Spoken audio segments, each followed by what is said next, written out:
Hello दोस्तों, क्वेटर्स, नमस्कार। मैं दीवान सिंह। आपको पता है कि जब से आईबीए और यूएफयू की मीटिंग का आउटकम आया है और एआईईई ने अपना सर्कुलर निकाला है, उसमें जो भी फैक्ट्स वर्णित हैं उनके आधार पर जो एक्चुअल जिनके इंटरप्रिटेशन है एनालिसिस, उसको मैं बार बार दे रहा हूं। अभी तक तो ये निकल करके आया कि यूएफबी और आईबीए दोनों एक सिक्के के दो पहलू हैं। इनको कोई इंटरेस्ट नहीं है पेंशन अपडेशन में, कोई इंटरेस्ट नहीं है इंप्रूवमेंट इन पेंशन स्कीम में, कोई इंटरेस्ट नहीं है एक्सग्रेसिया में, और कोई इंटरेस्ट नहीं है यूनिफॉर्म डीए फॉर्मूला में। मैंने उनके और 2 पॉइंट लिए हैं। अब ये 2 पॉइंट के आधार पर मैं बताऊंगा कि इनके क्या अर्थ निकलते हैं, और ये या क्या अर्थ निकालते हैं मुझे पता नहीं, लेकिन हमारे जो अर्थ निकलते हैं, हमारे जो रिटायर्ड एम्प्लॉयज हैं बैंक के, ये उनकी ओर से कहना बहुत जरूरी है। तो पहले तो मैं लूंगा ग्रुप मेडिकल इंश्योरेंस स्कीम के बारे में इन्होंने बात की आईबीए से। आईबीए ने कहा, इन्होंने तो ये कहा कि जो मेडिकल स्कीम है रिटायर्ड पेंशनर्स की, उसका जो प्रीमियम जाता है उसे बैंक वहन करें। आईबीए की ओर से कहा गया कि इसमें फर्दर डिस्कशन की जरूरत है। ठीक है। उसके बाद हायर कवरेज के लिए बात हुई। उन्होंने कहा कि जब ये पेंशन स्कीम आएगी, ये पॉलिसी रिन्यू होगी, ये उस समय बात की जाएगी। ठीक है, यहां मान लेते हैं कि ये आपके बीच में बात हुई, और ये हो भी सकता है। लेकिन uniform DA formula for all pensioners की जब बात हुई और जब मैंने इनके स्टेटमेंट पढ़े, मैं तो वास्तव में अचंभित था कि आईबीए क्या ऐसे कह सकता है। आईबीए ने जो भी कहा, जो भी स्टेटमेंट आईबीए के थे, क्या यूएफयू के बैठे हुए घटक दल उसको सहन कर सकते हैं, जवाब नहीं दे सकते हैं? मैं समझ नहीं पाया। उनके एक एक सेंटेंस को पढ़ूंगा अब मैं। We demanded that the DA formula applicable to pensioner post 12th bipartite settlement 9 जोट be extended to all previous pensioners. यानी 12वें वे सेटलमेंट से पहले जो पेंशनर्स हैं उनको जो डीए का फॉर्मूला है, नेशनल पैटर्न का फॉर्मूला है, वो सबको दिया जाए। इन्होंने ये मांग रखी। इसके बदले में आईबीए ने क्या कहा? IBA indicated that they are open to discuss. बोला हम बात करने को तैयार हैं, शर्त है साथ में। क्या? The issue if the modification will be cost neutral. यानी हम डीए पैटर्न को नेशनल पैटर्न पे लेकर के आएंगे, शर्त यह है कि उसमें एक भी पैसे का खर्चा नहीं हो। और आगे क्या कहा?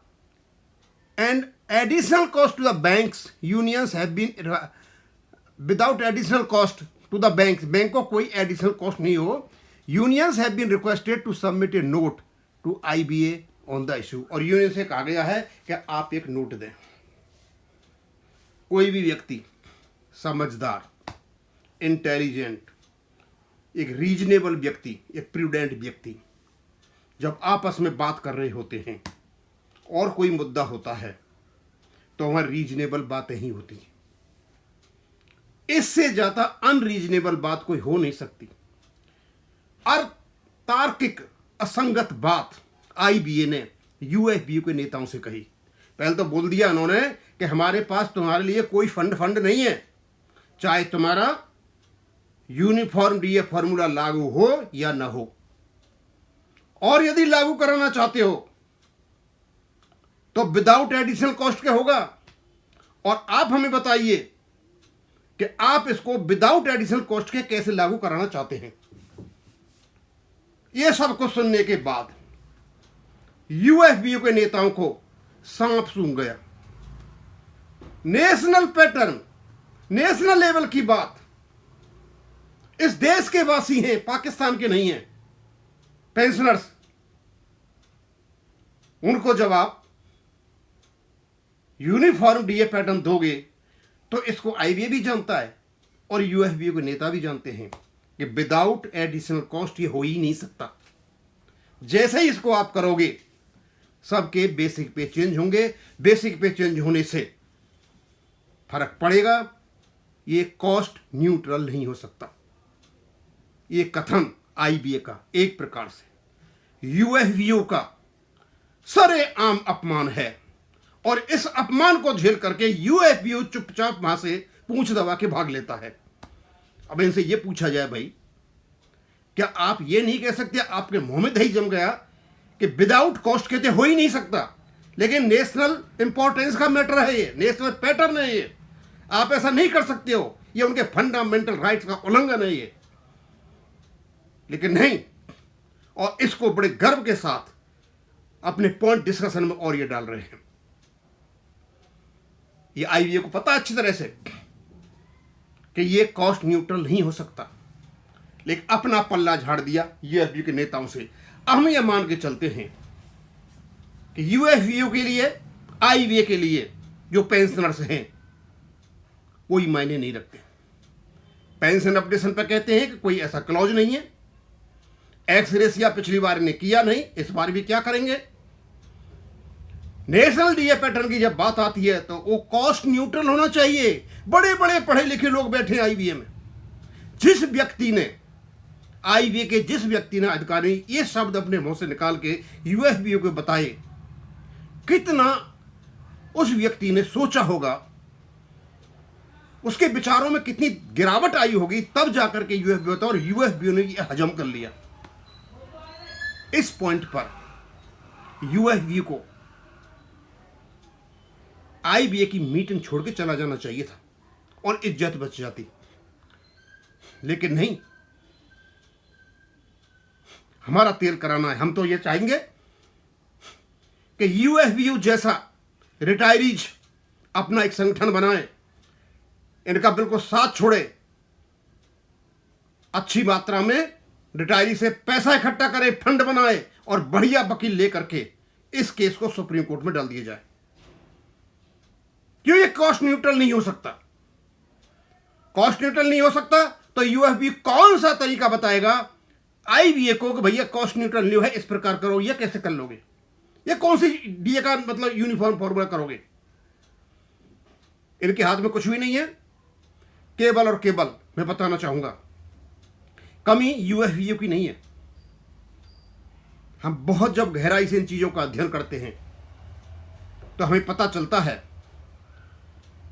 जितनी भी एसोसिएशंस हैं रजिस्टर्ड ट्रेड यूनियन एक्ट 1926 के अंतर्गत हैं और वहां के जो सेक्शन है 15, 16, 17, 18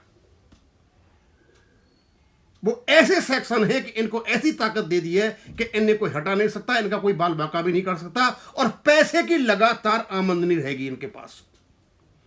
सेक्शन 15 में जनरल फंड जो सर्विंग एम्प्लॉयज हैं उनकी सैलरी से कट के जाता है। साथ में इनको पॉलिटिकल फंड बनाने की भी सुविधा दे रखी है, लॉफुल है, लीगल है। वो कोई जरूर नहीं है मेंबर से आए, वो दूसरे सोर्सों से भी आ सकता है। ये लोग पॉलिटिकल हो चुके हैं और ये पैसा भी शायद नहीं लेते हैं, दूसरे सोर्स ऐसे भी लेते हैं। यानी जनरल फंड पर काबू, पॉलिटिकल फंड पर काबू, पॉलिटिकल रिलेशंस इनके, अपनी पोजीशन बचानी है, भाड़ में जाएं पेंशनर।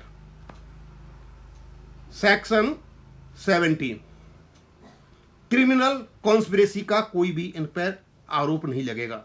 यानी लोगों को इकट्ठा करके ये भड़का भी सकते हैं, हड़ताल भी करा सकते हैं, क्योंकि ये माना गया है कि वो उसके कर्मचारियों के हित में है, इसलिए क्रिमिनल कॉन्स्पिरेसी हो सकती और सिविल सूट से छूट मिली हुई है सेक्शन नंबर 19 में, 15, 16, 17, 18 में, सेक्शन 18 में और 17 में क्रिमिनल कॉन्स्पिरेसी से छूट मिली हुई है। ये जो इनको छत्र छाया मिली हुई है, अम्ब्रेला जो मिली हुई है, इस सारी अम्ब्रेला का जो ट्रेड यूनियन एक्ट का है उसको फायदा। ट्रेड यूनियन एक्ट केवल और केवल इसलिए बनाया गया था कि जो एम्प्लॉयज हैं वो एम्प्लॉयर से ईमानदारी के साथ हर मुद्दे पर बात कर सके और उसको सुलझा सके। उसके बाद इंडस्ट्रियल डिस्प्यूट एक्ट भी आया, वहां पर ही काफी सुविधाएं दी रखी हैं, लेकिन ये बीच में आकर के दोनों जो बैठे हुए हैं हमारे फायदे को केवल और केवल यूएफबीयू और आईबीए नहीं होने दे रहे हैं। पेंशनर्स का जो मैटर है, हमने लेटर देखा चेयरमैन साहब का, उनके लिए तो केवल और केवल जो सर्विंग एम्प्लॉय वही महत्वपूर्ण है, पेंशनर्स का उन्होंने जिक्र तक भी नहीं किया है। यह है इनके 13/3/2025 के मीटिंग का असली मकसद, आंखों में धूल झोंकना, और कुछ नहीं है। अब मैं सो यहीं खत्म करूंगा। थैंक यू, धन्यवाद।